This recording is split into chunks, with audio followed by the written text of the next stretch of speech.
परमेश्वर पिता का बहुत धन्यवाद करते हैं कि आज एक बार फिर हमारे परमेश्वर ने हम सभी को जीवन दिया, जीवित रखा। परमेश्वर का बहुत धन्यवाद। और इस जगह पर हमारे परमेश्वर हमको इकट्ठा किया, परमेश्वर का बहुत शुक्रिया। आओ हम परमेश्वर के वचन की ओर चले और बाइबल से मत्ती रचित सुसमाचार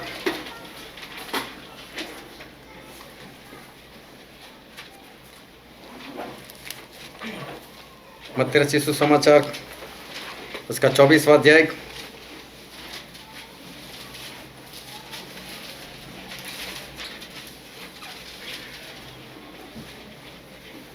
और हम पढ़ेंगे 32 से लेकर 44 तक।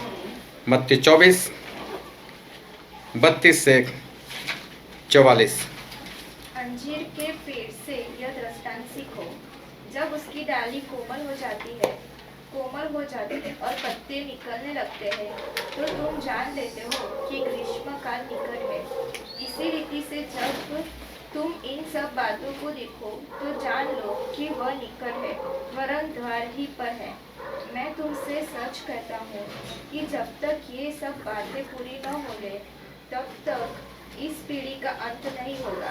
आकाश और पृथ्वी टल जाएंगे, परंतु मेरी बातें कभी न टलेगी। उस दिन और उस घड़ी के विषय में कोई नहीं जानता, न स्वर्ग के दूत और न पुत्र, परंतु केवल पिता।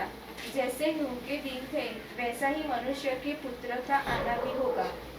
क्योंकि जैसे जल प्रलय से पहले के दिनों में, जिस दिन तक कि नूह जहाज पर न चढ़ा, उस दिन तक लोग खाते पीते थे और उनमें विवाह होते थे, और जब तक जल प्रलय आकर उन सबको बहा न ले गया, तब तक उनको कुछ भी मालूम न पड़ा।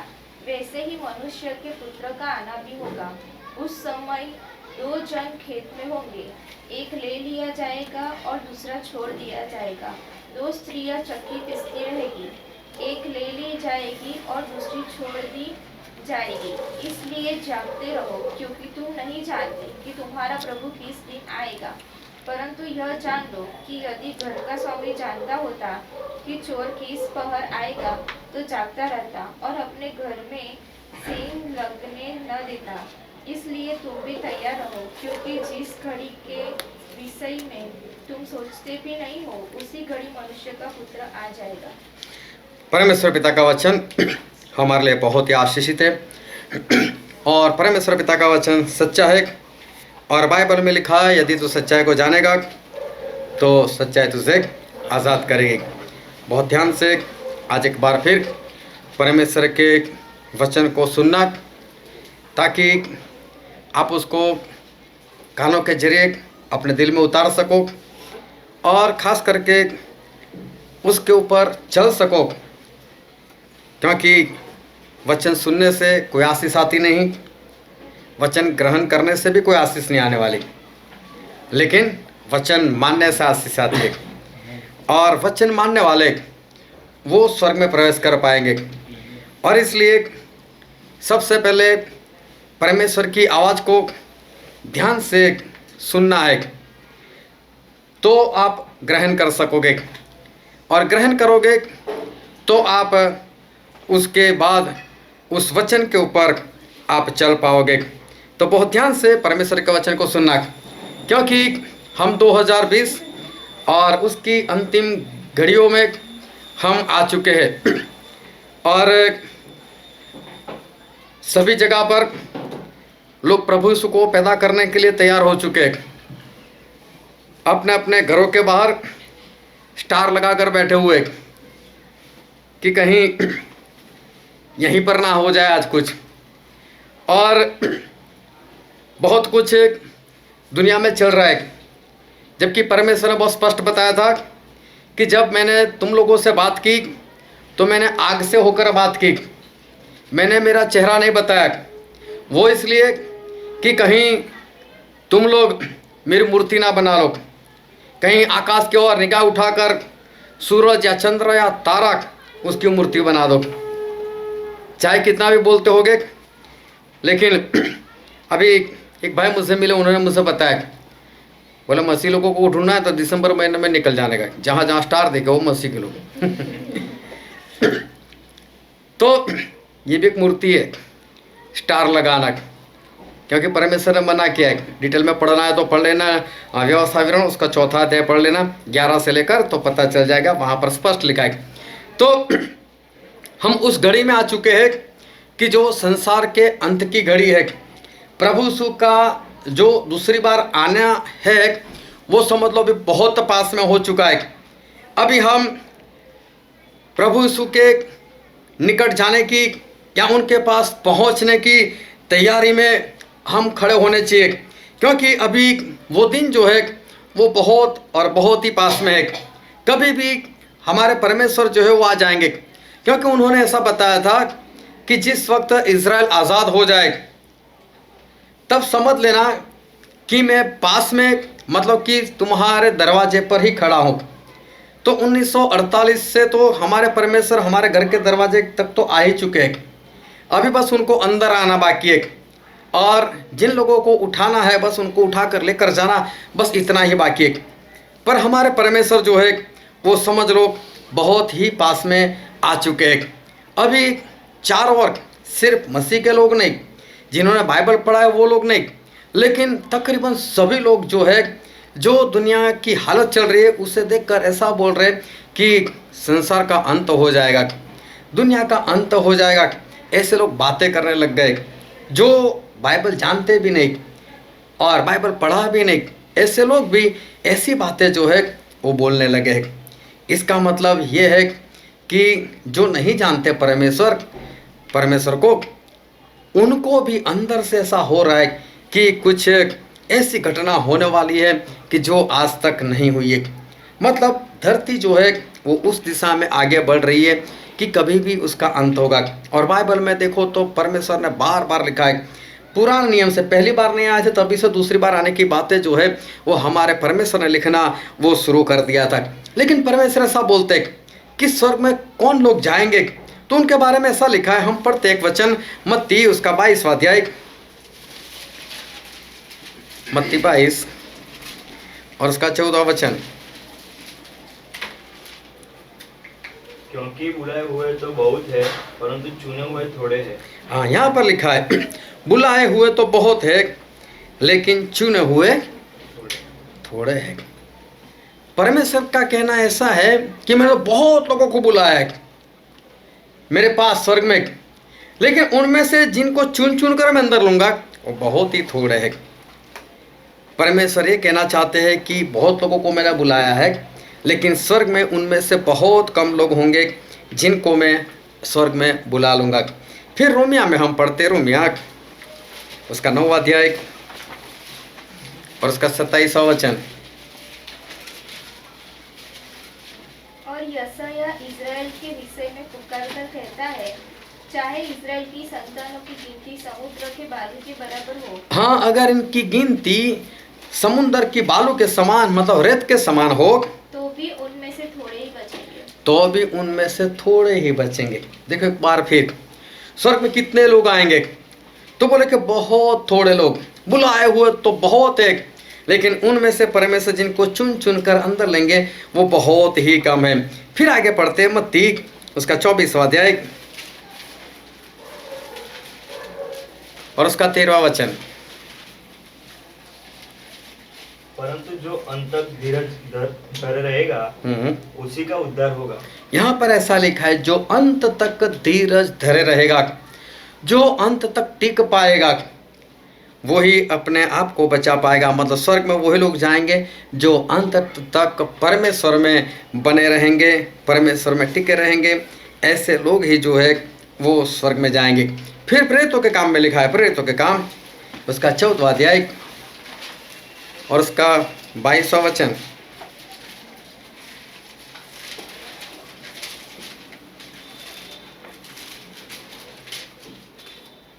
और चेलों के मन को स्थिर करते रहे और यह उपदेश देते थे कि विश्वास में बने रहो, विश्वास में बने रहो, और यह कहते थे हमें बड़े क्लेश उठाकर परमेश्वर के राज्य में प्रवेश करना होगा। हमें बड़ा क्लेश उठाकर, बड़ी विपत्तियों से होकर हमें परमेश्वर के राज्य में जाना होगा। मतलब क्लेश नहीं तो स्वर्ग राज नहीं, बहुत बड़े क्लेश में से होकर हमें स्वर्ग राज्य में प्रवेश करना है। फिर मत्ती में लिखा है, मत्ती उसका 7वां अध्याय और उसका 13वां और 14वां वचन। संकेत फाटक से प्रवेश करो, सकेत फाटक से, संकेत फाटक से प्रवेश करो, हम्म। क्योंकि चौड़ा है हाँ वो फाटक और सरल है वो मार्ग जो विनाश को पहुंचता है। हाँ, जो विनाश को मतलब नरक में पहुंचाता है वो रास्ता चौड़ा है। फिर और बहुत से है और जो- बहुत से है जो उससे प्रवेश करते हैं, जो चौड़े रास्ते से प्रवेश करते हुए नरक में जाते हैं। और क्योंकि सकेत है वह फाटक और कठिन है वह मार्ग जो जीवन को पहुंचता है, लेकिन जो जीवन में स्वर्ग में पहुंचाता है वो सकेत है, मतलब कि सकरा है, तंग रास्ता है, और उसमें से जाने वाले बहुत ही कम है। हालेलुया। एक तो हम स्वर्ग के लिए तैयार हैं, हम सब स्वर्ग में जाना चाहते हैं, इसलिए तो मीटिंग करते हैं। प्रभु यीशु बोलते आ जाओ मेरे पास, वो भी हमको बुलाने के लिए आए, वो भी हमको बचाने के लिए आए। लेकिन ये सारे पद पढ़कर ऐसा लगता है कि प्रभु बुलाने भी चाहते हैं या नहीं चाहते। जो अंत तक टिके रहेगा वही स्वर्ग में जाएगा। बुलाए हुए बहुत है लेकिन चुने हुए बहुत ही कम है। हमें बड़े क्लेश से होकर परमेश्वर के राज में प्रवेश करना है। जो परमेश्वर को पहुंचाता है वो तो तंग रास्ता है, वो सकेत रास्ता है, वो सकरा रास्ता है, उसका दरवाज़ा छोटा है। लेकिन जो नाश में पहुंचाता है वो चौड़ा है और वहाँ से जाने वाले भी बहुत है। अब ये सब वचन तो ऐसा कहना चाहते हैं कि जैसे परमेश्वर डरा रहे हो, मैं तो बुला रहा हूँ, लेकिन आने जैसा है नहीं। रास्ता भयानक सा है, रास्ता तंग है। ऐसा लगता है कि जैसे परमेश्वर एक और तो स्वर्ग खोलकर बैठे हुए और दूर से स्वर्ग को दिखाते हैं कि देखो यहाँ तो स्वर्गदूत है, यहाँ तो अब्राहम है, ये है वो है, और देख कर लोग आनंदित हो जाते। और जब वहाँ पर जाने को पैर उठाते तो बोलते देखो तंग रास्ता है, क्लेश उठा कर आना पड़ेगा, अंत तक टिकोगे तो आ पाओगे। अब इंसान वहीं पर रुक जाइए। क्या परमेश्वर, एक तो आप बुला भी रहे हो, दिखा भी रहे हो, और बाद में जो वचन है वो वचन ऐसे बता रहे हो कि इज़राइल के लोग बोले गिनती में समुंदर के बालू के समान, रेत के समान हो, लेकिन उनमें से बहुत कम जो है, थोड़े ही है जो बचाए जाएंगे। क्या हमारे परमेश्वर नहीं चाहते कि हम स्वर्ग में प्रवेश करें? क्या हमारे परमेश्वर वो नहीं चाहते कि हम स्वर्ग राज के वारिस हो जाए?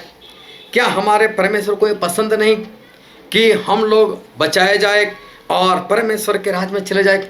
बहुत ध्यान समझना, ये वचन हम पढ़ते सही में हमको बहुत भारी लगता है, कठिन लगता है, लेकिन मैं बोलता हूँ चलो अमेरिका चले जाओ। क्या अमेरिका जाना इतना आसान? क्या आसानी से आप अमेरिका पहुँच जाओगे? नहीं पहुँच पाओगे। अमेरिका जाना होगा तो पहले तो पैसा इकट्ठा करो, पासपोर्ट निकालो, एजेंट को ढूंढो, कैसे जाया जाएगा? ज़्यादा नहीं तो 1-2 कागज़ तो आपको नकली बनाने पड़ेंगे, डायरेक्ट जा ही नहीं सकते आप। 1-2 इधर उधर काम ना कर तो जा ही नहीं सकते। मालूम नहीं 20, 25, 30 लाख लोग खर्च करते तब बड़ी मुश्किल से वहाँ जा पाते। लेकिन फिर भी लोग जाते तो है ना अमेरिका। इतना कठिन है, मुश्किल है, खर्च भी है, लेकिन फिर भी लोग जाते तो है। तो इसका मतलब चाहे परमेश्वर का राह दूर दिखे, उसका रास्ता सकेत दिखे, वहाँ जाने के लिए क्लेश में होकर जाना पड़े, लेकिन मुश्किल है। लेकिन ऐसा नहीं कि हम नहीं जा सकते, ऐसा नहीं कि हम लोग स्वर्ग में नहीं पहुँच सकते। बहुत लोग हमारे पहले स्वर्ग में पहुँच गए और हम भी लोग आसानी से परमेश्वर के राज में हम पहुंच सकते। मुझे इतना मालूम कि अमेरिका जाना जितना कठिन है उतना कठिन तो परमेश्वर के राज में प्रवेश करना है ही नहीं, इतना कठिन तो नहीं है। और इसलिए हम लोग आसानी से स्वर्ग में जो है वो प्रवेश कर सकते। प्रभु यीशु आने वाले हैं, बस उससे पहले एक ही भविष्यवाणी बाइबल की जो बाकी है और हम कई बार देख चुके हैं, आज एक बार फिर बता देता हूँ कि एक ही भविष्यवाणी बाकी है और वो है मसीह का विरोधी। मसीह का विरोधी जो प्रभु यीशु से पहले आने वाला है, बस यही एक घटना जो है वो होने को बाकी है। ज़्यादातर लोग ये बात को नहीं समझ पा रहे। ज़्यादातर लोगों का मानना यही है कि नहीं, पहले प्रभु यीशु आएंगे फिर मसीह का विरोधी आएगा, क्योंकि उनको क्लेश काल पसंद नहीं, उनको अंत तक टिकना नहीं, उनको आसानी से परमेश्वर के राज्य में जाना है। लेकिन प्रभु यीशु के आने से पहले मसीह का विरोधी पक्का आएगा। और बाइबल में एक वचन पढ़ते हम, दानियल भविष्यवक्ता का पुस्तक, उसका 9वां अध्याय, दानियल 9 और पढ़ो तो 24 से। तेरे लोगों और तेरे पवित्र नगर के लिए 70 सप्ताह ठहराए गए हैं। हाँ, दानियल को ऐसा बताया गया कि दानियल तेरे सर के ऊपर और तेरा जो शहर है, तेरा जो देश है, उन लोगों के ऊपर 70 सप्ताह ठहराए गए। किस बात के लिए 70 सप्ताह? एक सप्ताह बोले तो 7 दिन। और ये जो पुराना नियम लिखा गया है वो इब्रानी में लिखा गया है, और इब्रानी में सप्ताह और साल दोनों के लिए एक ही शब्द इस्तेमाल हुआ है। तो यहाँ पर ऐसा लिखा है कि तेरे लोगों के सिर और तेरे सर के ऊपर 70 सप्ताह जो है वो ठहराए गए हैं। फिर कि उनके अंत तक अपराध का होना बंद हो, कि उनके अंत तक, मतलब 70 सप्ताह खत्म हो जाएंगे। जैसे ही 70 सप्ताह खत्म हो जाएंगे, फिर से पढ़ो ये वाला वचन, तेरे लोगों और तेरे पवित्र नगर के लिए 70 सप्ताह ठहराए गए हैं कि उनके अंत तक मतलब 70 सप्ताह खत्म हो जाने के बाद अपराध का बंद हो। अपराध बंद हो जाएगा, मतलब पाप गुनाह बंद हो जाएगा। देखो, पाप गुनाह बंद नहीं हो सकता। वो कब बंद होगा? कि जब शैतान का राज पूर्ण रीति से खत्म हो चुका हो। अभी शैतान कहीं पर भी नहीं है, किसी के लिए कोई काम नहीं कर पा रहा है, तभी ये अपराध बंद हो सकता है। तो 70 सप्ताह के बाद अपराध बंद हो जाएगा, मतलब शैतान अब नहीं होगा, उसको मार दिया होगा। फिर और पापों का अंत, पाप का अंत भी हो गया होगा, और अधर्म का प्रायश्चित किया जाए, हाँ, और युग युग की धार्मिकता प्रकट हो। युग युग की धार्मिकता मतलब अनंत काल की आज्ञाकारी वो प्रकट हो जाएगी। अभी कोई भी इंसान ऐसा नहीं होगा कि जो अनाज्ञाकारी करे। फिर और दर्शन की बात पर और भविष्यवाणी पर छाप दी जाए। हाँ, जो प्रभु यीशु की दूसरी आगमन की जो भविष्यवाणी है, उस भविष्यवाणी पूरी हो जाए।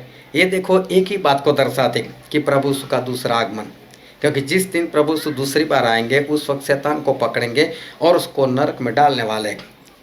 जब उसको नरक में डाल देंगे तो किसी को भरमाएगा नहीं, उसका काम खत्म हो जाएगा, तो दुनिया में पाप नहीं होगा। तो ये प्रभु यीशु के दूसरे आगमन की बात कर रहे हैं कि प्रभु यीशु के दूसरे आगमन के लिए 70 सप्ताह 70 सप्ताह जो है वो ठहराए गए हैं। फिर और परम पवित्र का अभिषेक किया जाए। परम पवित्र का अभिषेक मतलब प्रभु यीशु का अभिषेक। फिर इसलिए यह जान और समझ ले, इसलिए तू ये बात समझ ले कि यरूशलेम को फिर बसाने की आज्ञा के निकलने से लेकर यरूशलेम जो जलाया गया था उसको दूसरी बार उसको बनाने की जब आज्ञा हो तब से लेकर अभिषिक्त प्रधान के समय तक, अभिषिक्त प्रधान मतलब प्रभु यीशु के समय तक 7 सप्ताह बीतेंगे। 7 सप्ताह बीतेंगे। देखो, 70 सप्ताह के बाद प्रभु यीशु आ जाएंगे।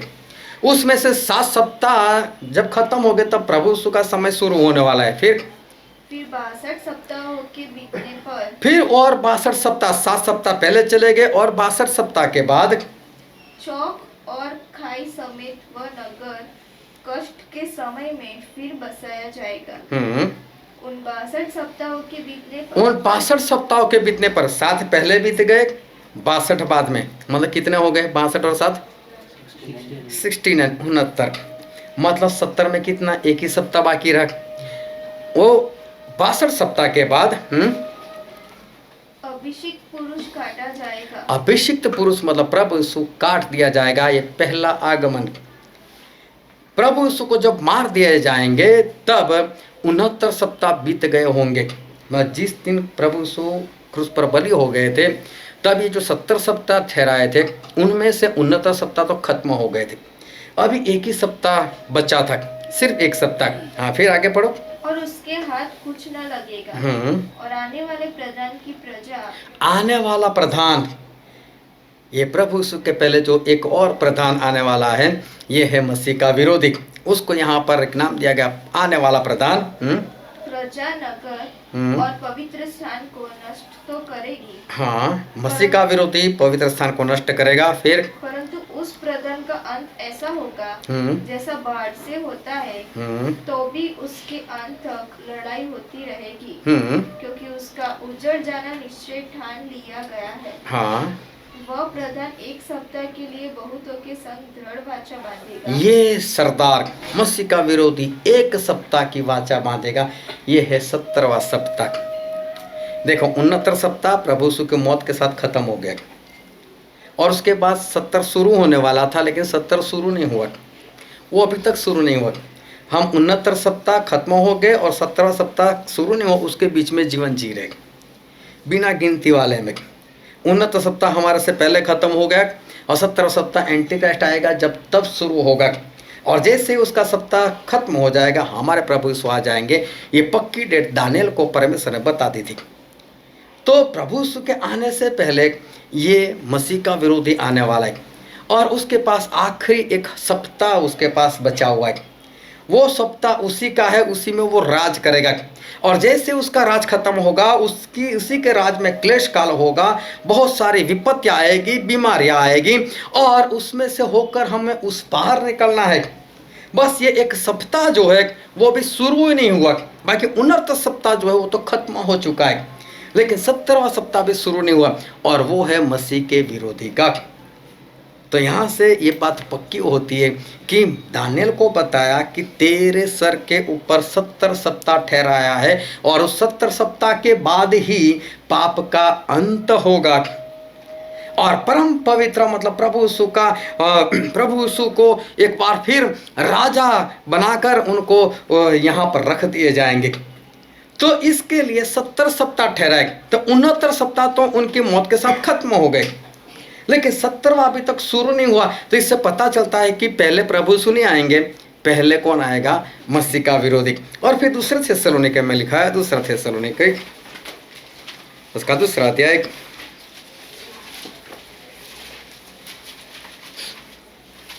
दूसरा थिस्सलुनीकी उसका 2 अध्याय और उसका 1, 2, 3 वचन पढ़ दो। हे भाइयों, अब हम अपने प्रभु यीशु मसीह के आने और उसके पास अपने इकट्ठे होने के विषय में तुमसे विनती करते हैं कि किसी आत्मा या वचन या पत्री के द्वारा जो कि मानो हमारी ओर से हो, यह समझकर कि प्रभु का दिन आ पहुंचा है, तुम्हारा मन अचानक अस्थिर न हो जाए और न तुम घबराओ। परमेश्वर का वचन कहता है कि प्रभु यीशु का दिन आने वाला है, हमें तैयार होकर उनके पास जाना है, लेकिन वो दिन आ पहुंचा है ऐसे सोचकर घबरा मत जाना, या हम भी कोई पत्र लिखकर भेजे उससे भी डर मत जाना। फिर क्या लिखा है? किसी रीति से किसी के धोखे में न आना। हाँ, किसी के भी धोखे में मत आना, क्योंकि वह दिन न आएगा, क्योंकि वह दिन नहीं आएगा, मतलब प्रभु यीशु का दूसरा आगमन नहीं आएगा जब तक धर्म त्याग ना हो न होले और वह पाप का पुरुष अर्थात विनाश का पुत्र प्रकट ना हो। जब तक ये प्रकट नहीं होगा, प्रभु यीशु का आना नहीं होगा। बहुत ही स्पष्ट लिखा है। तो यहाँ से भी पता चलता है कि प्रभु यीशु के आने से पहले पाप का पुरुष, विनाश का पुत्र मतलब कि मसीह का विरोधी पक्का आएगा प्रभु यीशु के आने से पहले। फिर एक वचन और पढ़ते हैं, मत्ती उसका 24वां अध्याय और उसका 15 वचन। इसलिए जब तुम उस उजाड़ने वाली घृणित वस्तु को, जिसकी चर्चा दानियल भविष्यवक्ता के द्वारा हुई थी, पवित्र स्थान में खड़ी हुई देखो, जो पढ़े वह समझे। हाँ, यहाँ पर ऐसा लिखा है कि वो उजाड़ने वाली घृणित वस्तु जिसके बारे में दानियल भविष्यवक्ता ने लिखा है, जो हम दानियल भविष्यवक्ता के पुस्तक के 90 अध्याय में 26 और 27 वचन में हम पढ़ चुके।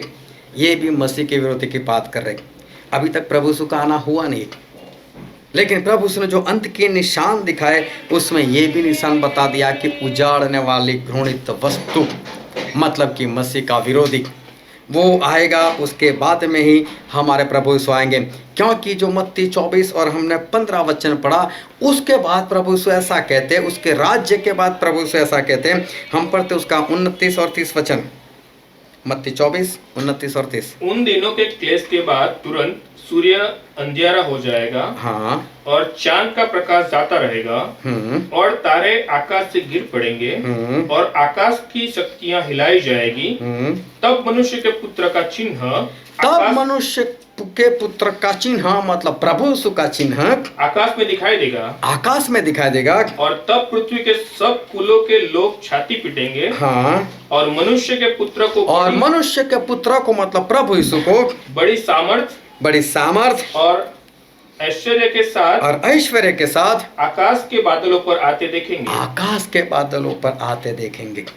सब कुछ खत्म हो जाएगा, विपत्ति खत्म हो जाएगी। उसके बाद ऐसा लिखा, उसके बाद हमारे प्रभु यीशु का जो निशान है वो हमें दिखाई देगा।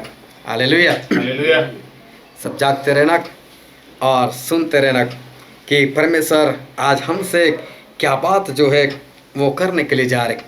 ये क्लेश काल खत्म होने के बाद परमेश्वर प्रभु यीशु का निशान वो हमें दिखाई देगा और वो बड़े ऐश्वर्य के साथ स्वर्गदूतों के साथ आकाश के बादलों के ऊपर आते हुए हमें दिखाई देंगे। बहुत ध्यान समझना कि पहले एंटीक्राइस्ट और फिर प्रभु यीशु, ये बात बहुत ही स्पष्ट है।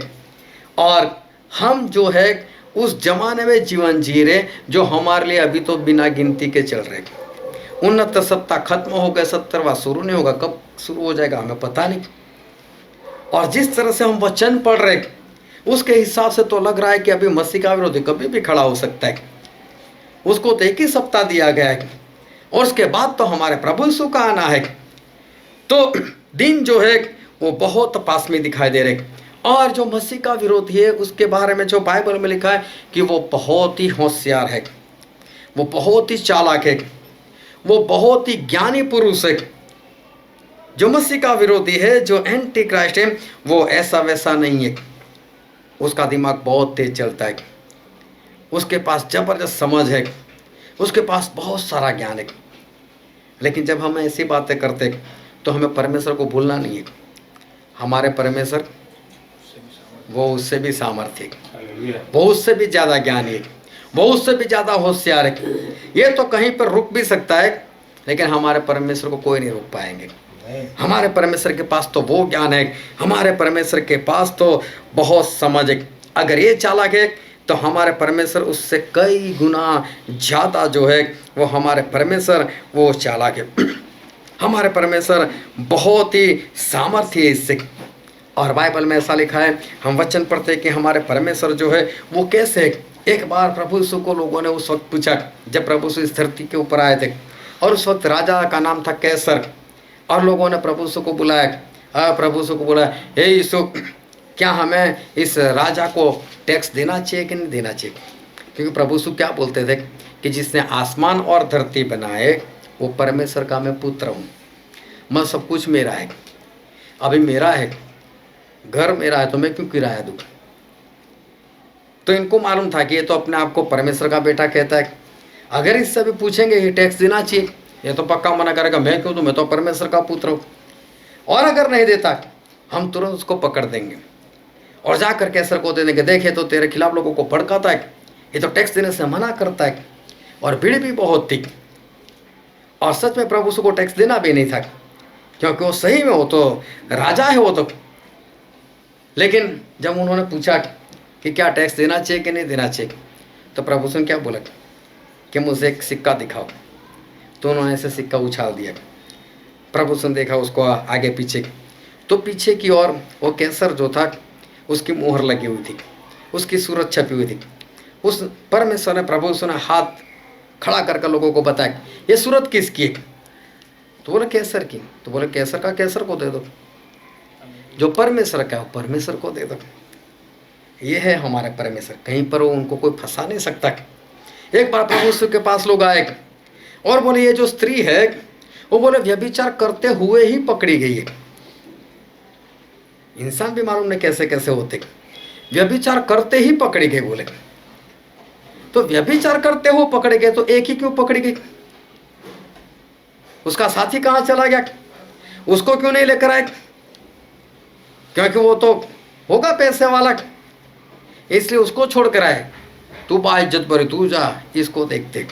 और लेकर भी कहाँ है, पत्थर ले लेकर प्रभु के पास लेकर, इसको तो मारेंगे मारेगा, यीशु को भी नहीं छोड़ेंगे, क्योंकि यीशु को बोलेंगे वो तो इसको बचाने के लिए सोचेगा। और अगर मूसा के खिलाफ कुछ भी इसने बोला कि मूसा ने तो लिखा था लेकिन हमें नहीं मानना, या कुछ भी ऐसा बोले, तो बोले यीशु को भी मारते। तो बोला देख मूसा ने तो ऐसा लिखा है कि ऐसी स्त्री को पत्थर मार मार कर मार दी जाएगी, तू क्या बोलता है? प्रभु से बोला, मूसा ने बोला सही बोला, मारो पत्थर, लेकिन जिसने कभी पाप ना किया वो मारे पत्थर। अगर तुम लोगों ने भी कोई गुनाह किया है तो तुम कैसे मार सकते हो? और सभी लोग पत्थर रख रख कर वहाँ से भाग गए। ये है हमारे परमेश्वर का ज्ञान। हमारे परमेश्वर को कभी भी कोई भी कहीं पर भी वो फंसा नहीं सका। हमारे परमेश्वर जो है उनके पास बहुत ही ज़्यादा ज्ञान है। एक बार तो लोगों ने आकर पूछा, हे यीशु किसके अधिकार से तू ये सब काम कर रहा है? तो प्रभु उसने बोला कि जो यूहन्ना बपतिस्मा करने वाला था वो बपतिस्मा देता था, उसका बपतिस्मा कहाँ से था? परमेश्वर के अधिकार से या संसार के अधिकार से?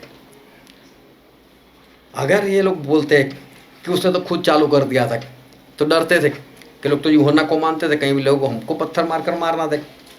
और अगर हम बोलेंगे कि नहीं वो तो परमेश्वर की ओर से आया था, तो बोले फिर तुम लोगों ने लिया क्यों नहीं? बोले फंसेंगे हम। तो बोले हमको नहीं मालूम, तो फिर मैं भी नहीं बताता। बोले जाओ, ये है हमारे परमेश्वर। अगर एंटी क्राइस्ट चालाक है, अगर वो पढ़ा लिखा है, अगर वो होशियार है, तो हमारे परमेश्वर जो है उससे कई गुना ज़्यादा होशियार है। लेकिन मैं क्यों बता रहा हूँ कि एंटी क्राइस्ट जो है वो बहुत ही होशियार है? उसका कारण क्या? क्योंकि प्रकाशित वाक्य में ऐसा लिखा है, प्रकाशित वाक्य उसका 13वां अध्याय और उसका 17 और 18 वचन। कि उसको छोड़ जिस पर छाप अर्थात उस पशु का नाम या उसके नाम का अंक हो, अन्य कोई लेन देन न कर सके। फिर से पढ़ो। कि उसको छोड़ कि उसको छोड़ जिस पर छाप जिस पर छाप अर्थात उस पशु का नाम, मतलब वो पशु मतलब मसीह के विरोधी का नाम, या उसके नाम का अंक हो, या तो उसके नाम का अंक हो, अन्य कोई लेन देन न कर सके। अन्य कोई लेन देन न कर सके। न कर सके। देखो जो मसीह का विरोधी आएगा ना, वो भी अपनी मुहर लेकर आएगा। और बोलो वो मुहर क्या होगी? तो बोलो वो जो मुहर है ना, वो तो बोले एंटी क्राइस्ट का नाम हो सकता है, या तो उसके नाम का अंक हो सकता है, या तो उसका नाम हो सकता है, या तो उसके नाम का अंक हो सकता है। और फिर लिखा है कि जिसके पास वो नहीं, वो लेन देन ना कर सके। अभी बहुत पढ़े लिखों ने ना कंप्यूटर को ढूंढ डाला, बोलो यही 666 है, क्योंकि ABC कंप्यूटर का पहला आता है C, तो C तीसरे नंबर पर आता है, तो 3 × 6 कर दिया, 18 लिख दिया। फिर O मालूम ने कौन से नंबर पर आता है, उसको भी मल्टीप्लाई बाय 6, फिर उसका भी लिख दिया। ऐसे फिर सभी का अगर टोटल लगाओ तो 666 होता है। अभी कभी कंप्यूटर ने बोला कि मेरी छाप लो, इसके बिना खरीद नहीं सकते, बेच नहीं सकते। इंसान लोग भी अपनी चालाकी लगा रहे, वो लोग भी अपनी होशियारी लगा रहे। कई लोग तो पोप को बोल देते, कई लोग ओबामा को बोलते थे, ट्रम्प को भी बोलने लगे। अभी जो बाइडन की बारी है उसको भी बोलने वाले, सद्दाम को भी बोलते थे। यहाँ पर लिखा है कि उसकी जो मुहर है वो या तो उसका नाम हो सकता है, या तो उसके नाम का अंक हो सकता है। फिर आगे पढ़ो। ज्ञान इसी में है। ज्ञान इसी में, यहाँ पर स्पष्ट लिखा है ज्ञान है इसमें, ज्ञान इसी में है जिसे बुद्धि हो, जिसे बुद्धि हो, वह इस पशु का अंक जोड़ ले, वो इस पशु का अंक जोड़ ले, क्योंकि वह मनुष्य का अंक है, क्योंकि वो मनुष्य का अंक है, और उसका अंक 666 है। और उस अंक है 666, 666। क्या लिखा है? वो जोड़ ले। ये हमें जोड़ना पड़ेगा। 666 कैसे होता है? वो क्या इतना पागल है कि लोगों को 666 दिखा, देखो मैं आ चुका हूँ? ऐसे तो कोई ना ले, सभी लोग समझ जाएंगे। वो इतनी आसानी से अपनी मुहर नहीं देने वाला। अपनी इतनी आसानी से मोहर नहीं निकालेगा कि जिससे देखकर लोग समझ जाए हाँ 666 आ गया, 666 आ गया। उसकी जो भी मोहर होगी ना, मालूम नहीं कैसे होगी, लेकिन उसके अंदर 666 होगा सही, बाइबल में लिखा है तो होगा, लेकिन हमें ढूंढना पड़ेगा। वो स्पष्ट नहीं दिखाई देगा हमको। ये भी मत समझना कि इंग्लिश में लिखा होगा 999, उसको फिर उल्टा कर दो ऐसे भी नहीं, इतना आसान नहीं होगा। इसके पास ज्ञान है, इसके पास समझ है, इसके पास अपनी होशियारी है, तो किसी ना किसी तरीके से ये अंक तो लाएगा। लेकिन परमेश्वर क्या बोलते हैं, ज्ञान इसी में है। जिसके पास बुद्धि है वो अंकों को जोड़ ले। हमें जोड़ना पड़ेगा कि 666 किस तरह से होता है, नहीं पता चलेगा। ऐसे वो जो है वो अपनी मुहर जो है वो लेकर आएगा, लेकिन होशियारी हमें रखनी पड़ेगी। चालाकी हम में होनी चाहिए कि कहीं 666 तो हम लेने के लिए नहीं जा रहे, खुशी खुशी से हम वो तो लेने के लिए नहीं जा रहे। इसके लिए सावध जो है वो हमें रहना पड़ेगा, होशियारी जो हमें रखनी पड़ेगी, ज्ञान और बुद्धि और समझ उस वक्त हमारे अंदर होनी चाहिए। और ये सारी चीज़ें ऐसे ही नहीं मिल जाती, ज्ञान ऐसे ही आपके अंदर नहीं आ जाने वाला, ऐसे ही बुद्धि जो है वो इंसान के अंदर जो है वो नहीं आती। उसके लिए हमें तैयारी करनी पड़ेगी। स्वर्ग में जाना है तो तैयारी करनी पड़ेगी। अगर ये सब कुछ जानना है तो उसके लिए हमें तैयारी तो करनी पड़ेगी। परमेश्वर एक बार आए नूहा के पास और नूहा को बोला, हे नूहा, पूरी धरती में सिर्फ तू ही अकेला है, बोले जो मेरे सामने धर्मी पाया गया, इसलिए नूह मैंने ऐसा सोचा कि मैं सभी को खत्म कर दूं, लेकिन तू बचाया जाएगा, तेरी पत्नी बचाई जाएगी, तेरे 3 बच्चे और उनकी 3 पत्नियां, बस ये 8 इंसान बचाए जाएंगे और कोई भी नहीं बचाया जाएगा। परमेश्वर बोला था कि नहीं, नूह को बोला था कि नहीं ऐसा? अगर किसी को डाउट है तो उत्पत्ति 6 पढ़ ले। परमेश्वर ने बहुत स्पष्ट बोला कि नूह तू बचाया जाएगा, तेरी पत्नी बचाई जाएगी, तेरे 3 बच्चे और उनकी 3 पत्नियां, टोटल 8 इंसान जो है बचाए जाएंगे। अगर परमेश्वर ऐसा बोल दे कि मैं तुमको बचाऊंगा, उसके बाद नूह खुश हो जाएगा और सर के नीचे तकिया रखकर सो जाए तो क्या बचाया जाएगा? उसको बोला अब तू तैयारी कर बचने की। अपने लिए क्या बना? जहाज बना। अब नूह बेचारा उस वक्त 500 साल के थे और 500 साल की उम्र में 3 बच्चे तो अभी छोटे छोटे थे, उनके पास तो काम ले ही नहीं सकते थे। दुनिया तो काम करवाने वाली नहीं थी, क्योंकि दुनिया इनको पागल मानती होगी और ये दुनिया को पागल मानते होंगे। सही बात है। अरे नूह क्या 500 साल की आयु में तेरा दिमाग तो ठीक है, आज तक हमने बरसात नहीं देखी, तूने बरसात नहीं देखी, कौन सी बरसात, कैसी बाढ़, कुछ तो अकल लगा, कुछ तो जहाज बनाने के बारे में सोच, कैसे बनाएगा तू और क्यों बनाना है, ये तो फालतू की बात है। देखने जाओ तो बिल्कुल सही बात है, कोई विश्वास नहीं कर सकता। अभी नूह अकेला बनाए, सोचो कभी घर में अकेले काम करते हुए देखना, कहीं ना कहीं छोटे बच्चे को भी जरूरत पड़ जाती, बेटे इतना पकड़ने में जरा हथौड़ी मार दूं, अकेले नहीं होता। कई बार कितने ऐसे काम होते, नहीं होता अकेले में। तो हमें सहायता चाहिए और नूह को पूरा जहाज बनाना है। कौन उनकी सहायता करे? कोई भी तो नहीं, बच्चे तो छोटे, मालूम नहीं कब बड़े हुए होंगे, उसके बाद भी उन्होंने सहायता की होगी नहीं की होगी, मुझे नहीं मालूम, लेकिन नूह ने तैयारी की। नूह ने अपना काम जो था वो शुरू कर दिया। 100 साल लगे नूह को। एक भी बार नूह ने परमेश्वर को बोला, परमेश्वर कुछ दिखाई नहीं देता बादल। 2 साल हो गए परमेश्वर 50 साल हो गए, परमेश्वर 60 साल हो गए, सही में करने वाले हो परमेश्वर क्या कि मैं अभी बंद कर दूं, रुक जाओ? एक बार भी नहीं। तैयारी लगातार बिना रुके हुए लगातार तैयारी। अगर स्वर्ग में जाना है ना तो लगातार तैयारी, लगातार उस रास्ते के ऊपर जो है वो हमको चलना पड़ेगा। क्योंकि बाइबल में क्या लिखा है, हम पढ़ते हैं प्रेरितों के काम उसका 2 अध्याय, प्रेरितों के काम 2 अध्याय और 42 पद। और वे प्रेरितों से शिक्षा पाने और संगति रखने और रोटी तोड़ने और प्रार्थना करने में लोलीन और प्रार्थना करने में लवलीन रहे। लवलीन शब्द बहुत ही बढ़िया है। लवलीन मतलब खो जाना। प्रेरित जो होते थे उनके उपदेश में खो जाते थे, संगति में खो जाते थे लोग। ये लोग रोटी मतलब प्रभु बोध लेने में खो जाते थे और लगातार प्रार्थना में ये लोग जो है वो खोए रहते थे। अगर स्वर्ग में जाना है ना, ये चाहिए, बहुत ध्यान से समझ लेना। अगर स्वर्ग में जाना चाहते हो, लगातार संगति। और यहाँ पर जो स्पष्ट लिखा है प्रेरितों का उपदेश। दुनिया में लाखों करोड़ों लोग ऐसे हैं कि जिनको प्रेरित कौन वो मालूम नहीं है, और कहाँ उनके पास प्रेरित और कौन से प्रेरित का उनके पास उपदेश। कई लोग ऐसे हैं कि जो जानते हैं कि प्रेरित क्या होता है, लेकिन उनके पास कोई प्रेरित नहीं है। कई बार लोगों ने मुझसे बोला कि हमने बाइबल से हमको ये जानने को मिला कि प्रेरित होता है, लेकिन प्रेरित कहीं दिखाई नहीं देता। हम कैसे आगे बढ़े? प्रेरित तो चाहिए, हम कैसे आगे बढ़े?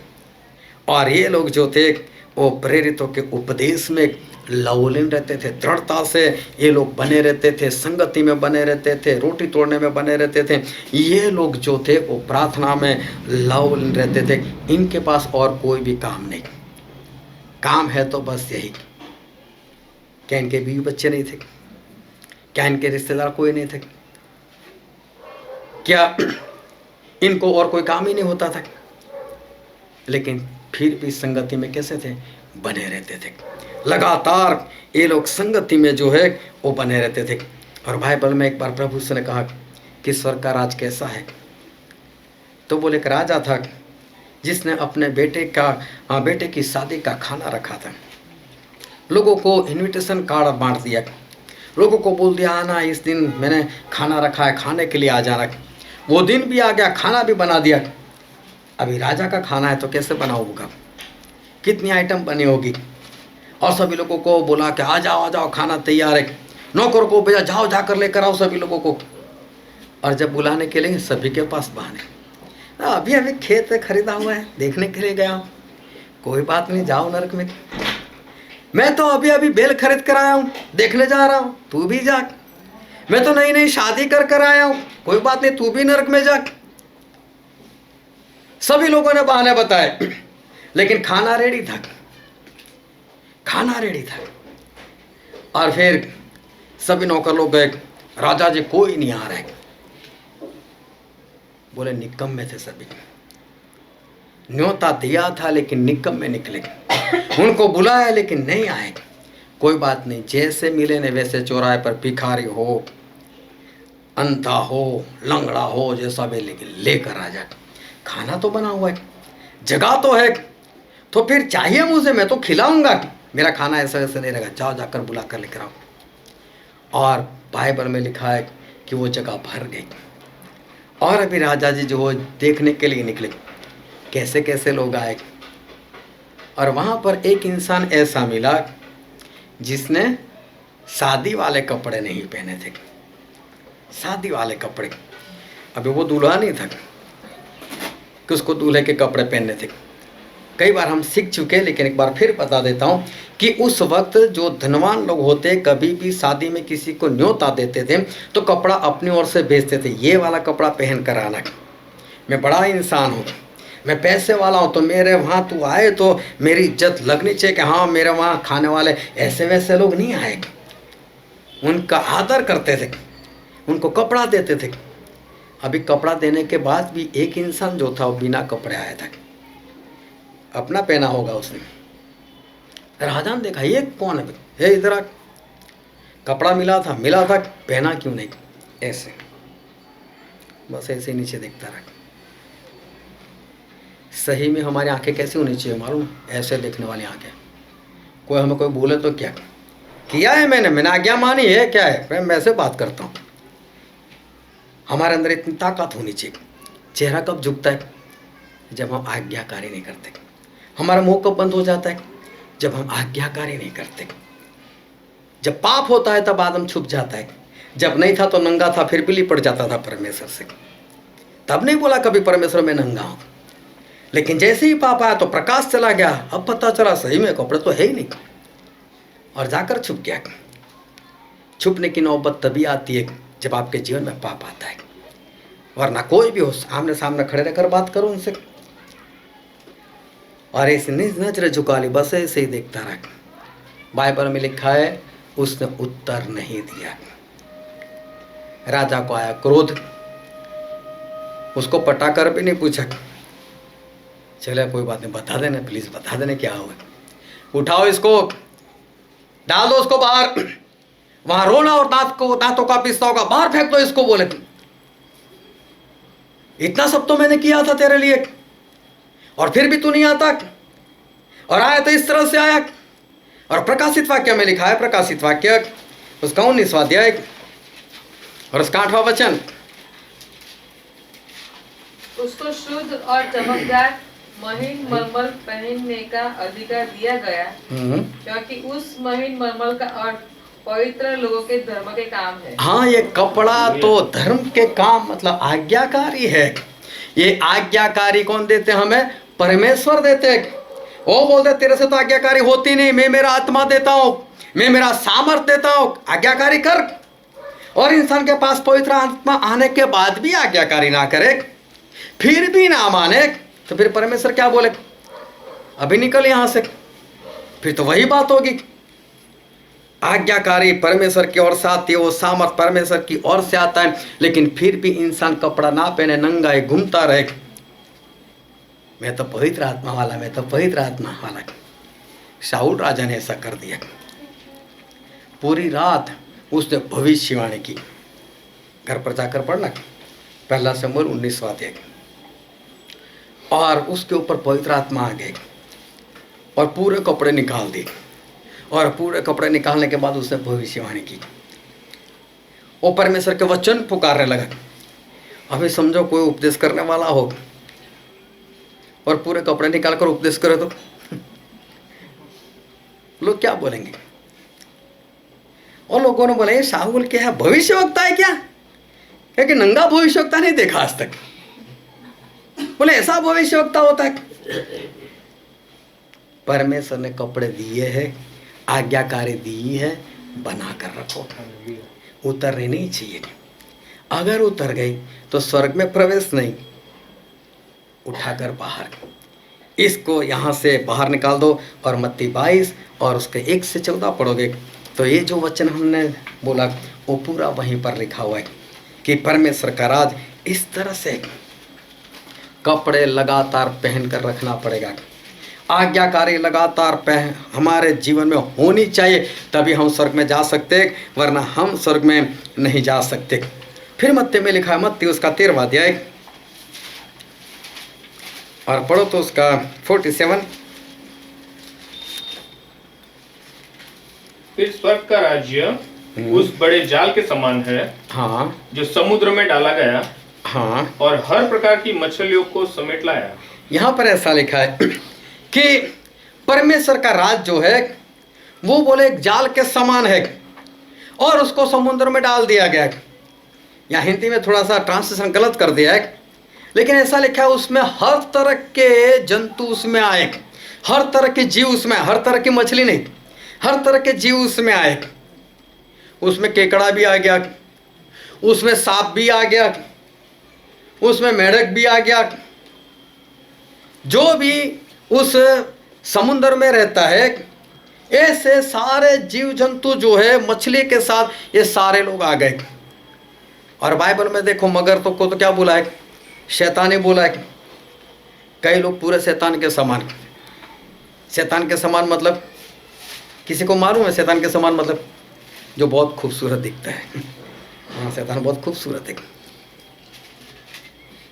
लेकिन उसकी आंखें नहीं, उसकी जबान नहीं, उसका दिल नहीं, देखने में खूबसूरत। वाह क्या बात है। और वो जो बोलेगा ना बिंदास करेंगे लोग, लेकिन पूरा इंसान को परमेश्वर के विरोध में ही बोलेगा। और क्या हुआ, बात कर, तू मर जाएगी ना, मर यार, तू खा ले, तू परमेश्वर का समान हो जाएगी, तेरी आंखें खुल जाएगी। और इतना अच्छा इंसान इतना सब कुछ बोल रहा है, मैं खाऊं ना क्या? यह है शैतान का काम। दिखने में बहुत अच्छा है, अच्छी अच्छी बातें दिखाता है, लेकिन जैसे ही खाते हैं तब पता चलता है क्या कर कर चला गया है। ये है शैतान का काम। एक तो जाल में वैसे ही लोग पड़े हुए, यार हम तो आज्ञा मानते हैं, वो तो क्या है, परमेश्वर इधर बोला था, हम थोड़ा ही इधर गए थोड़ा ही इधर गए हम तक, हमको ऐसा लगता है। 6:15 बजे की मीटिंग थी, 6:16 कोई पहुंच गए थे हाँ परमेश्वर आपको कितना वेट करा, बस 1 मिनट, इसमें कौन सी बड़ी बात है। ये है उसका काम। उसको ऐसा लगता है मैं ठीक हूँ, मैं सही हूँ, मैं अपनी जगह पर हूँ, मैं अच्छे से चलता हूँ। उसको नहीं पता चलता है केकड़ा देखेगा इधर, चलेगा इधर कहीं पे निगाह है, कहीं पे निशान उसका। हम सामने खड़े होंगे तो ऐसा लगा हमारे पीछे आएगा, लेकिन जब भागेगा तो पता चलेगा इधर किधर निकल गया कई लोग ऐसे क्रूस की ओर देखेंगे लेकिन चलेंगे इधर क्रूस की तरह दिखाई देगा और चलेंगे इधर परमेश्वर की आज्ञा से थोड़ा इधर उधर। लेकिन जाल किसके लिए डाली गई थी? मछली के लिए। आज ये ऐसा हुआ, सुबह उठा मैं घर में जोरों से चिल्लाया, आज मछली कौन लेकर आ रहा है मछली आई मेरे घर में, और समुंदर की मछली आई, तालाब की नहीं थी। और समुंदर में क्या होता है, नमक होता है, लेकिन हमने नमक डाला उसमें क्योंकि उसमें नमक नहीं था। ये जो दुनिया है वो पाप से भरी हुई है, लेकिन मछली कौन है कि पाप से भरे हुए ये संसार के समुंदर में जिंदा तो है, लेकिन पाप को अंदर नहीं आने देती। मछली चाहे नमक में रहती, लेकिन नमक अपने अंदर नहीं आने देगी। ये है मछली का स्वभाव। कितने भी पापी लोगों के साथ लगे, पाप अंदर नहीं आने देगी। ये मछली, उसके लिए जाल डाली गई है। अपने आप को पहचान आना चाहिए, कहीं केकड़ा तो नहीं, कहीं मगरमच्छ तो नहीं, कहीं सांप की तरह जहरीला मेरी जबान तो नहीं। जब चलनी चाहिए तब चलती नहीं, और जाना ही चलनी चाहिए वहाँ तेजी से चलती है। ये है स्वर्ग में जाने की तैयार है। कई लोग अपने आप को पहचानते ही नहीं, हम तो जाल में हैं ना, हम तो जाल में हैं ना। लेकिन 49 तक पढ़ना तो आखिर में क्या लिखा है कि अंत के दिन में, मतलब प्रभु से जब आए जाल को बाहर निकाला। जितनी भी ऐसी चीज़ें थी उठा उठा कर बाहर आए, इसको बाहर आए, इसको बाहर आए, इसको बाहर आए। ये मछली है, चलो अंदर लाओ। मछली को अंदर ले लिया। अपने आप की पहचान होनी चाहिए कि मछली हो या केकड़ा हो या फिर उस मगरमच्छ के समान हो या उस सांप के समान हो। खुद की पहचान होनी चाहिए। परमेश्वर के राज में जाना है तो खुद की पहचान होनी चाहिए। अगर खुद की पहचान नहीं तो फिर आप अपने आप को बदलोगे कैसे? खुद की पहचान होगी तो ही हम अपने आप को बदलेंगे। अगर खुद की पहचान नहीं होगी तो इंसान कभी भी खुद को बदल नहीं सकता। फिर वहां पर लिखा है मत्ती 13 उसका 44, स्वर्ग का राज्य खेत में छिपे हुए एक धन के समान है। हाँ, परमेश्वर का वचन कहता है कि स्वर्ग का राज खेत में छुपे हुए एक धन के समान है। उस पर निगाह होनी चाहिए। हालेलुया। ये सबसे मूल्यवान दिखना चाहिए। लेकिन जब तक आपको परमेश्वर का वचन, परमेश्वर की आज्ञाकारी, प्रेरितों का उपदेश, रोटी, ये सबसे ज़्यादा और कुछ मूल्यवान दिखता है तो समझ लेना आंखों में मोतिया आ चुका है और इसको कोई नहीं निकाल पाएगा। पता नहीं चलता इंसान को। उसको पता चलना चाहिए कि ये धन कितना बड़ा है। ये जो बाइबल का वचन है वो कितना गहरा है, वो कितना महंगा है। जब तक इंसान को वो पता नहीं चलेगा वो कहाँ खरीदने के लिए जाएगा? उसको पता चला कि इस खेत के अंदर कुछ धन है, उसने अपना सब कुछ बेच दिया, लेकिन एक बार खेत खरीद लिया। मैं पूरा नहीं पढ़ा था, लेकिन घर पर जाकर पढ़ लेना तो पता चल जाएगा। पूरा खेत उसने खरीद लिया।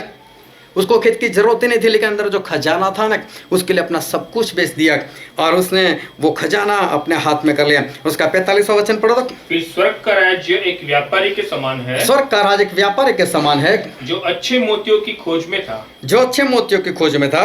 जब उसे एक बहुमूल्य मोती मिला, जब उसके बहुमूल्यवान मोती उसको मिला तो उसने जाकर अपना सब कुछ बेच डाला। उसने सब कुछ बेच डाला और उसे मोल ले लिया। उसे मोल ले लिया। ये व्यापारी था, मोती खरीदता था। तो इसने बेचा क्या? मोती बेचे ना। लेकिन एक ऐसा मूल्यवान मोती जो उसे पता चलेगा कि मेरे पास जितने भी मोती हैं ना, उससे तो ये सबसे मूल्यवान मोती, सबसे मूल्यवान वही मोती। इसलिए मैं जब भी कोई भी बपतिस्मा लेता हूँ उसको मैं पहले ही समझा देता हूँ, अब तेरे जीवन में सबसे पहले कौन, बोलते तो सब है, याद नहीं रखते। सबसे पहले कौन, परमेश्वर। पहले परमेश्वर, फिर तेरी पत्नी, पहले परमेश्वर, फिर तेरा पति। अच्छा बपतिस्मा लेना है, कोई बात नहीं, बात की बाद में, फिर बाद में परमेश्वर, आप बाद में, पहले ये, क्योंकि मैं तो प्रार्थना करूंगा तब आप आओगे ना, उससे पहले तो ये मेरा सर दबा देगी। परमेश्वर बोले गला भी वही दबाएगी, वो भी तो फिर मेरे पहले आ जाएगी। फिर अगर तू यही मानता है तो इंसान को समझ नहीं है कि स्वर्ग का राज कैसा है। एक ऐसा बहुमूल्यवान मोती कि जब उसको पता चला तो अपने सारे मोती को बेचते, बाद में किसी की कीमत नहीं होती। एक बार परमेश्वर की कीमत पता चल गए ना, उसके बाद उसके सामने कुछ भी लेकर आओ ना, उसकी आंखें ऐसे नहीं होगी, हाँ चाट हटा इसको ना, मेरे परमेश्वर पहले, ये निगाह होनी चाहिए, तभी इंसान जो है वो तैयार होता है। फिर मत्ती 25 में लिखा है, उसके 1 से 13 में अगर पढ़ोगे तो वहाँ पर 10 कुंवारी स्त्रियों की बात लिखी हुई है। उसमें से 5 कैसी थी, मूर्ख थी, और 5 कैसी थी, बुद्धिमान थी। हम कितनी स्त्रियां हैं यहाँ पर और उसमें से मूर्खी कितनी और बुद्धिमान कितनी। हालेलुया। बहुत ध्यान से समझना एक एक वचन को। सभी की शादी तय हो चुकी थी, उनके दूल्हे उनको लेने के लिए आने वाले थे, आज आए, कल आए, सुबह आए, रात को आए, कुछ पता नहीं। हम पहले वचन देख चुके, इसलिए हमको मालूम है कि उस वक्त उस जमाने में जो दूल्हा होता था 360 दिन में, मतलब 1 साल में कभी भी उसको आना था और अपने दुल्हन को लेकर चले जाना था। वो मंगनी के मतलब सगाई हुई उसके दूसरे दिन भी आ सकता था, या तो 360वें दिन भी आ सकता था, कभी भी आ सकता था। उसकी मर्जी हो तो रात को भी आए, नहीं तो सुबह भी आए, नहीं तो दोपहर को भी आए। और वो कभी नहीं बोलता था मैं आ चुका हूँ, फोन नहीं करता था, चिट्ठी नहीं लिखता था, लेकिन अपने मित्र को साथ में लेकर आता था और मित्र इतना बोलता था दूल्हा आ चुका, दूल्हा आ चुका, वो भी नाम नहीं बोलता था। और जितनी स्त्रियां तैयार होती थी, जिनकी मंगनी हो गई, वो तैयार ही रहती थी और तुरंत भागती थी, मेरा वाला तो नहीं आया, और भाग कर नहीं मेरा नहीं, जो होता था उसका लेकर चले गया, मेरा आज भी नहीं आया, कोई बात नहीं, कल। बर्तन मानने हैं तो अभी फुल मेकअप और पूरा गाउन, खाने बैठे तो भी पूर्ण रीति से तैयार, और दुल्हन मतलब प्रभु की मंडली, और हमें ऐसे तैयार है ना प्रभु से के लिए। नहीं, ऐसा सीखे हम लोग, मसीह का विरोधी नहीं आएंगे तब तक तो यीशु नहीं आएंगे, तब तक तो ऐश कर लो। क्यों, मौत भी लिखवा कर आया है क्या कि एंटीक्राइस्ट के बाद ही तेरी मौत होगी? कभी भी रास्ते में हो जाएगा, कभी भी कुछ हो जाएगा। हम हमारा मौत लिखा कर नहीं आए, परमेश्वर हमको लिख कर नहीं दिया कि तू इतना ही जीवन जीने वाला है। और इसलिए बहुत ध्यान से समझ लेना कि कभी भी कुछ भी हो सकता है, इसलिए हमारी मौत या तो प्रभु का दूसरा आगमन, तब तक लगातार 24 घंटे हमें तैयार रहना है। चाहे बेड के ऊपर सो जाओ तो भी तैयार, एक आवाज आए दूल्हा आया और दूसरे पल तो आप दूल्हे के साथ होने चाहिए, ऐसे तैयार होने चाहिए 24 घंटे। 5 मूर्ख इसलिए थी, उनको ऐसा हर रोज आते, हर रोज एक्स्ट्रा तेल लेकर आते, हर रोज एक्स्ट्रा तेल जला देते हैं, लेकिन आता ही नहीं, आज छोड़ो नहीं लेकर जाना। और उसी वक्त दूल्हा आ गया। हर रोज लेकर जाती होगी, उसी वक्त नहीं लेकर गई, कहाँ आता है। और ऐसा है ना, मैंने विश्वासी लोगों को बोलते हुए देखा है, नहीं अभी तो प्रभु आने वाले हैं, तो बहुत टाइम लगेगा। विश्वासी लोग ऐसा बोलते, इसका मतलब ये लोग जो है वो तैयार नहीं। फिर मत्ती 25 और आगे पढ़ोगे 14 से लेकर 30 वचन तक, वहाँ 5 सिक्के, 2 सिक्के, 1 सिक्के की बात किए, और वहाँ 5 सिक्के वाले ने और 5 सिक्के कमा लिए, 2 वाले ने और 2 कमा लिए। ये सिक्का क्या है? किसी को मालूम है तो बताओ जरूर से। और कोई सिक्का क्या है? नहीं, जो सिक्का दिए उसको, हाँ टैलेंट। और जो उससे कमाए वो आत्मा। अभी देखना है अपने आप को, कितने आत्मा जीते, कितने आत्मा को लेकर आए, कितने आत्मा बचाए। जिसके पास नहीं था उसका हाल मालूम है ना क्या हुआ? आज पहली बार सुन रहे, कितनी बार सुना है, कुछ असर हुई नहीं हुई। क्यों? तू कितना भी बोले, तेरे साथ तो स्वर्ग में आना ही नहीं है ना। मत ठान कर रखो, तैयार करो अपने आप को। ये मत समझना कि प्रभु यीशु मुझे छोड़ देंगे। वो एक सिक्का वाला उस दिन भी खड़ा होगा, प्रभु मेरे पास भी नहीं था, इसके पास भी नहीं है, अगर इसको लिया तो मुझे भी लेना पड़ेगा। प्रभु बोलेंगे नहीं, तुझे भी डाला, इसको भी डालूंगा तेरे साथ। ये बात बहुत ध्यान समझ लेना। आत्मा जीतने ही पड़ेंगे, ये कंपलसरी है, करना ही पड़ेगा। अरे कहाँ बाहर जाने की बात है। जीतो ना अपने माँ को, जीतो ना अपने बाप को, जीत लो ना अपनी पत्नी को, जीत लो ना अपने पति को, जीत लो ना अपने बच्चों को, जीत लो ना अपने भाई बहन को। बाहर बाद में निकलेंगे, पहले इनको तो जीतो। एक तो देखो, एक बार एक सेवक ने बहुत बढ़िया संदेश दिया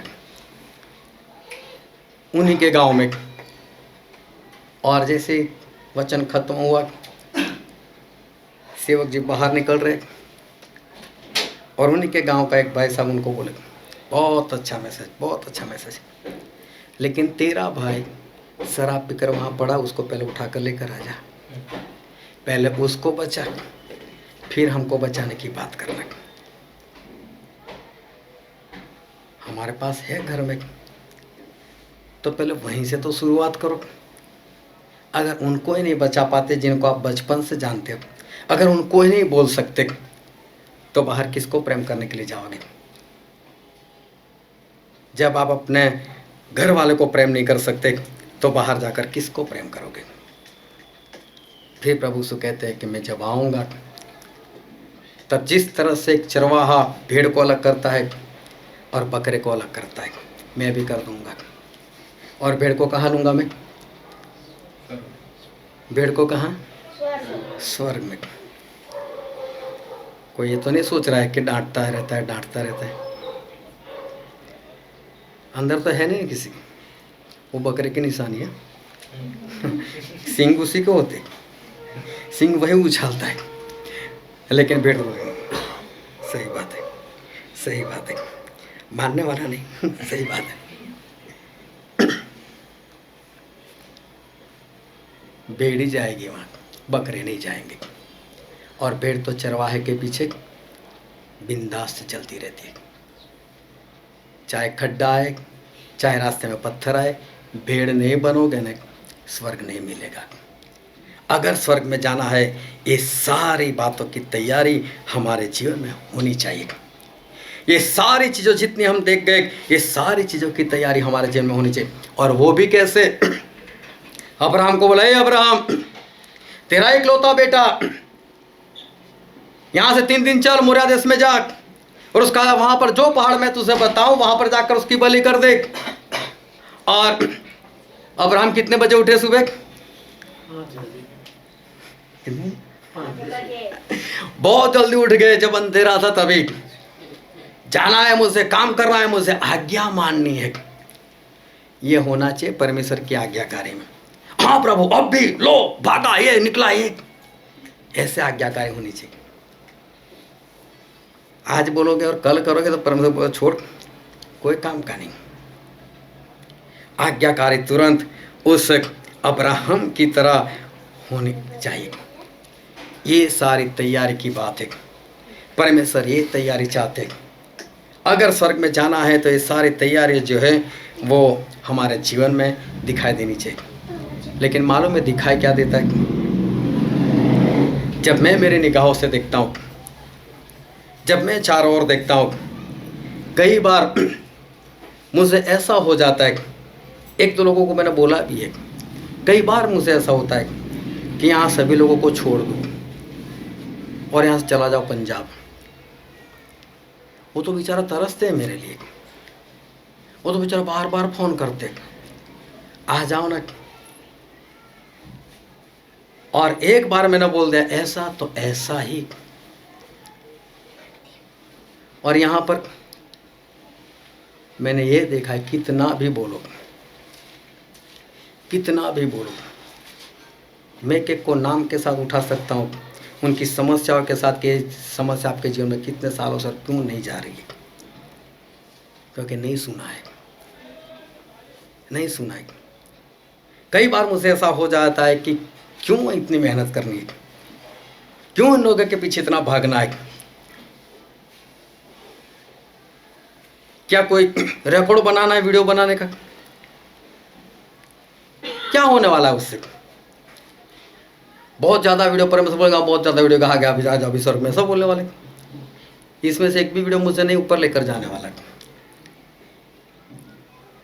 कई बार वचन तो मेरा मालूम है दिमाग में क्या रख कर दिए, जो वीडियो दिखेगा ना कम से कम उसकी तो जान बचेगी।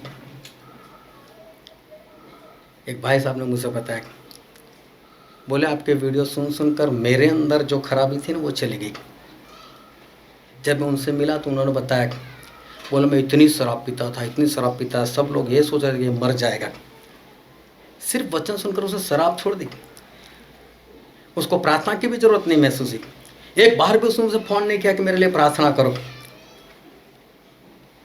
एक बहन जी ने मुझे बताया, बोले अगर ऐसे पास्टर हमको मिल जाए तो कितनी अच्छी बात है।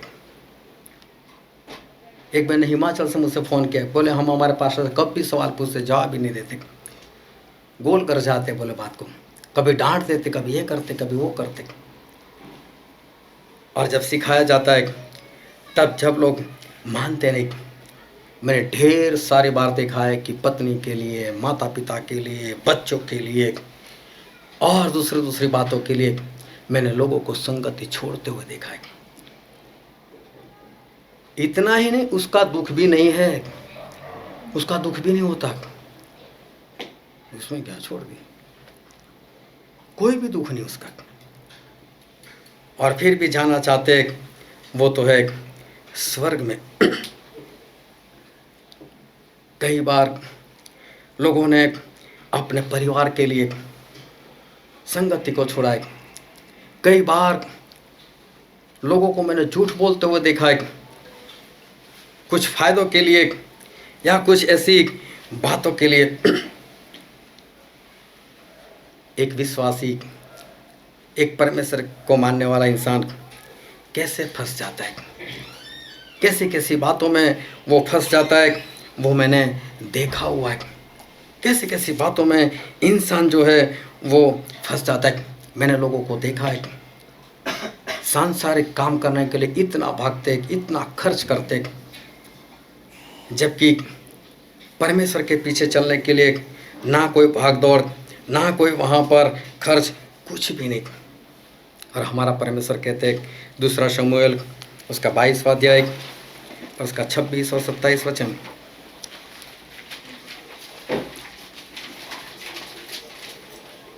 दयावंत के साथ तू अपने को दयावंत दिखाता, जो दयावंत है उसके साथ परमेश्वर भी दयावंत है। खरे पुरुष के साथ तू अपने को खरा दिखाता है। अगर इंसान खरा है तो परमेश्वर भी उसके लिए खरे है।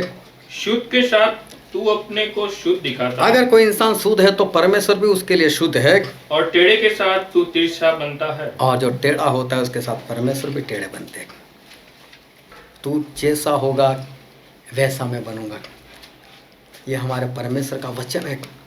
हम जैसा जैसा परमेश्वर के साथ करेंगे न, वैसे ही परमेश्वर हमारे साथ करेंगे। ऐसा ही हमारे साथ हमारे परमेश्वर करेंगे। पिछली बार जब होल नाइट काफ़ी दिन के बाद शुरू हुई पिछले सैटरडे से, और उसका सारा जो मान सम्मान है वो महेंद्र भाई को जाता है, क्योंकि उन्होंने पूरी तैयारी नहीं करते ठीक है। एक और कर्फ्यू लगा हुआ है। मैं बोला कर्फ्यू लगा हुआ है 9 बजे से। बोलो कोई बात नहीं, जल्दी आ जाना सब लोग। 6 बजे से पहले कोई घर नहीं जा सकता। अगर प्रार्थना उससे पहले ख़त्म हो तो कोई बात नहीं, हम बाइबल लेकर बैठेंगे। और उस दिन मैं ये वचन सिखाना चाहता था होल नाइट में। पिछले शनिवार को, मतलब संडे ही सुबह को, लेकिन बात हमारे कुछ और जगह पर चली गई, इसलिए ये वचन फिर मैंने आज के लिए छोड़ दिया। उस वक्त हमारी बात दूसरे वचन पर, लेकिन वो भी एंटीक्राइस्ट को लेकर ही हमारी बात जो है चल पड़ी थी। मैं बोला चलो परमेश्वर की आज मर्जी यही है, लेकिन परमेश्वर जानते थे ये मैसेज इसको कब देना है, और इसलिए परमेश्वर ने एडवांस में ये वचन दिया था कि इंसान जो है वो मालूम नहीं कैसे कैसे कामों के लिए परमेश्वर की संगति को, प्रेरित के बोध को, प्रभु भोज को वो छोड़ देता है। मैंने पहले भी बता दिया, जितने लोग शादी के लिए, बर्थडे के लिए और किसी कारण के लिए, कोई भी कारण के लिए कोई भी मीटिंग छोड़ते हो, इसका सीधा सा मतलब ये है कि जब तक आपके जीवन में ऐसी कोई घटना नहीं है, बर्थडे नहीं है, शादी नहीं है, पार्टी नहीं है और कोई काम नहीं, तो ही आप मीटिंग में आते हो। इसका सीधा मतलब, क्योंकि जब वो होता है तब आप इसको आसानी से छोड़ सकते हो। इसका मतलब कौन प्रभु, क्या प्रभु बोझ, क्या प्रेरित का उपदेश, कुछ तो नहीं। अगर हर संडे आपके जीवन में बर्थडे पार्टी होगी तो आप हर संडे उसमें जा सकते हो, क्योंकि आपने छोड़ा है। इसका मतलब वो आपके लिए महत्वपूर्ण है।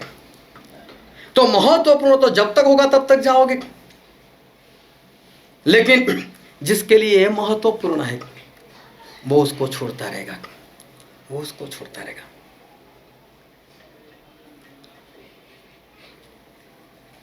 ये प्रेरित का उपदेश, प्रभु बोझ, जानते नहीं हो कितनी बड़ी बात है, ये कितना मूल्यवान है वो नहीं जानते। जिस दिन परमेश्वर ने बोल दिया ना निकल जाए यहाँ से, तब पता चलेगा। वो श्रीमंत को पता चला, हे अब्राहम कुछ तो करो, अब्राहम कुछ तो करो, अब्राहम कुछ तो करो। जब धरती पर था तब याद आता था, तब नहीं आता था। क्या तुझे नहीं समझाया गया था? समझाया था। क्या तेरे पास पुस्तक नहीं थे? मेरे पास थे पुस्तक। बोले तब नहीं माना। अब नरक में तो क्या, नरक में तो कोई भी मानेगा। नरक में मानने के बाद कोई फायदा नहीं, वहां जाकर पछताने से भी कुछ भी फायदा नहीं है। जब तक इंसान ये सोचता है कि मुझे प्रभु के बिना चलेगा लेकिन मेरे रिश्तेदारों के बिना नहीं चलेगा, तब तक वो परमेश्वर के लिए तैयार नहीं हो सकता। तब तक वो परमेश्वर के लिए तैयार नहीं हो सकता। बहुत ध्यान समझना, एंटीक्राइस्ट खड़ा होगा, अपनी मुहर लेकर आएगा। क्या उस वक्त आप कोई भी धंधा कर पाओगे? क्या कर पाओगे? नहीं कर पाओगे। जब आज करते हो तो उस वक्त करोगे ना, उसमें कौन सी बात, तब छाप लेकर करोगे और क्या। आज नहीं है, आज मुश्किल नहीं है। आज जब कोई मुश्किल नहीं है तब आप नहीं छोड़ सकते, तो उस वक्त तो ऑलरेडी मुश्किल है। फिर तो बोले हाँ दे दो यार, मेरे लिए कोई नई बात नहीं है। बहुत ध्यान से समझना इस बात को। आज कुछ भी ऐसा जीवन में नहीं, इतनी बड़ी कोई बात नहीं, तब अगर इंसान छोड़ सकता है तब जब सामने रिवॉल्वर लेकर खड़ा होगा, मशीन गन लेकर खड़ा हो गया, बम लेकर खड़ा होगा, तो क्या आप ऐसा बोलोगे है नहीं मैं तो प्रभु के लिए। वो भी हंसेगा, छोड़ मैं तुझे कई बार कई कई जगह पर लेकर गया और मुझे मालूम है। नहीं होगा ऐसा। तैयारी आज होनी चाहिए, इंसान आज तैयार होना चाहिए। उस वक्त तैयारी करने के लिए जाओगे, पहली मंजिल पर चलते होते नहीं एंटीक्राइस्ट आएगा तो 10 मंजिल भी दौड़कर चढ़ा जाऊंगा। अरे खाक चढ़ेगा तू, आज नहीं चढ़ सकता। आज से दौड़ना शुरू कर, हो सकता है उस वक्त तो पहुंच जाएगा। लेकिन आज नहीं चढ़ सकता तो भी आसानी से नहीं मेरे से नहीं होता बैठ जाता है, और अचानक से तो 10 मंजिल तक जाएगा। भूल जाना इस बात को। तैयारी जो करनी है वो आज ही करनी है। परमेश्वर के राज के लिए तैयार होकर बैठना है। 5 मूर्ख स्त्री उसी वक्त उनसे भूल हो गई थी, फिर भी उनको घुसने नहीं दिया। उसी वक्त भूल के कारण भी नहीं घुसने दिया। और इसलिए जो तैयारी है वो तो हमें पहले से ही रखनी पड़ेगी। जब यूहन्ना और पतरस मंदिर में प्रचार कर रहे थे, और लोगों ने सिपाही को भेजा, जाओ उसको पकड़ लो, डाल दो जेल में, इनको जेल में डाल दिया। तुरंत ही दूत आए, चलो बाहर निकलो, बाहर निकलो। अब कहाँ जाकर वापस जाओ, बोलो मंदिर में, बोलो वहीं से, हाँ वहीं से प्रचार करो। जहाँ से उनको पकड़ कर जेल में डाल दिया गया था ना, वहीं से वापस दूसरे पल वहीं पर वापस वो लोग प्रचार कर रहे। ऐसी तैयारी होनी चाहिए, ऐसी हिम्मत होनी चाहिए। ये नहीं मुझे तो प्रभु ने बचाया और मैं तो ऐसा भागा वहाँ से, फिर देखा ही नहीं उस मंदिर की ओर। पवित्र आत्मा फिर भी बोल सकते वहीं जा, चाहे मर जाए लेकिन वहीं पर जा। और इन लोगों ने वहीं पर प्रचार किया वापस, फिर भी उनको वापस पकड़वा लिए गए, फिर उनको मार कर छोड़ दिया। ये तैयारी होनी चाहिए, और ये तैयारी हमारे परमेश्वर जो है, वो हमारे परमेश्वर हमें शक्ति देते। क्यों इनके पास इतनी हिम्मत होती थी? बाइबल में लिखा है, हम पढ़ते एक वचन, प्रेरितों के काम उसका 16वां अध्याय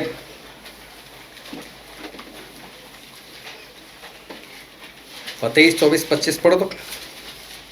और बहुत बेत लगवाकर उन्हें बंदी गृह में डाला। बहुत बेत लगवाकर मतलब उनको पूरा मार मार कर फिर उनको बंदी गृह में डाल दिए गए। और दरोगा को आज्ञा दी, और दरोगा को आज्ञा दी कि उन्हें चौकसी से रखे, उन्होंने चौकसी से रखे।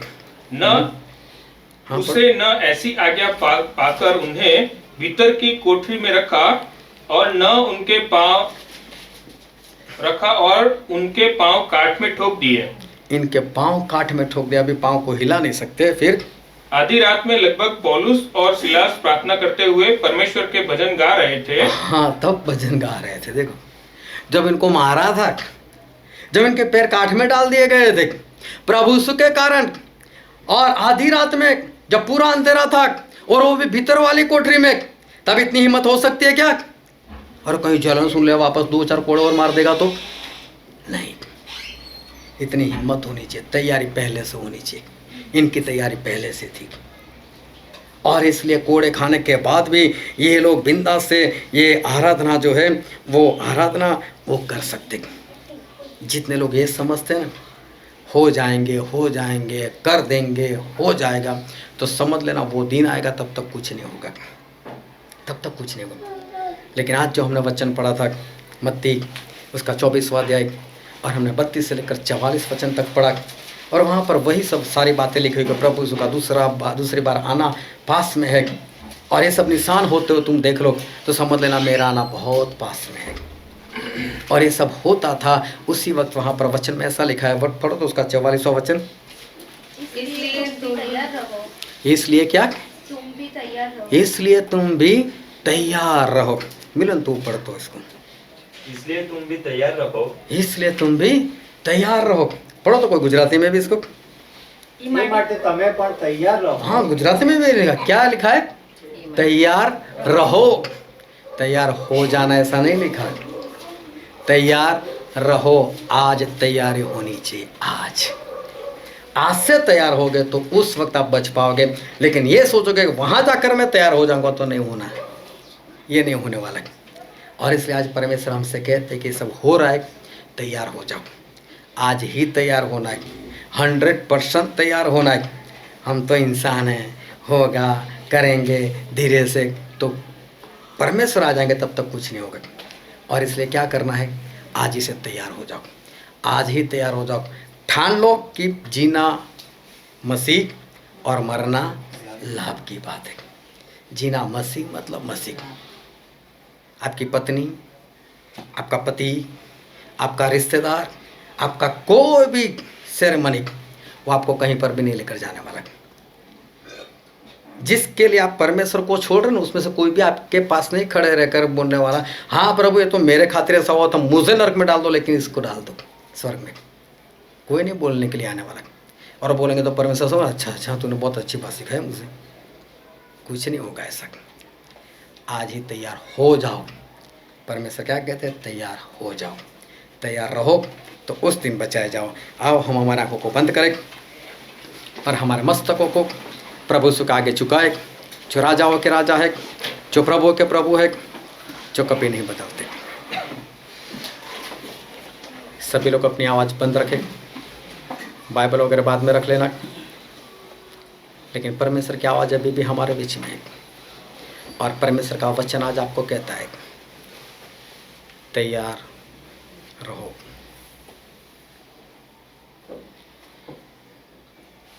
ये वक्त है कि हम अपने आप को जांचें, हम अपने आप को परखें। क्या मैं तैयार हूँ?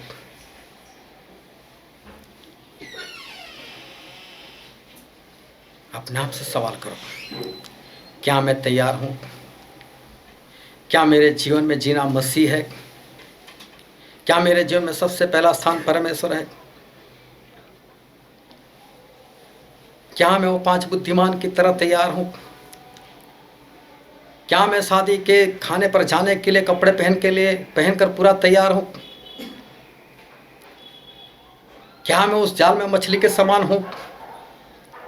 क्या मुझे वो मूल्यवान मोती के बारे में पता चल चुका है क्या? क्या मैंने वो खेत में छुपे हुए उस धन को देख लिया है क्या? जान लिया है क्या? जब तक जानोगे नहीं, अपने आप को तैयार नहीं कर पाओगे।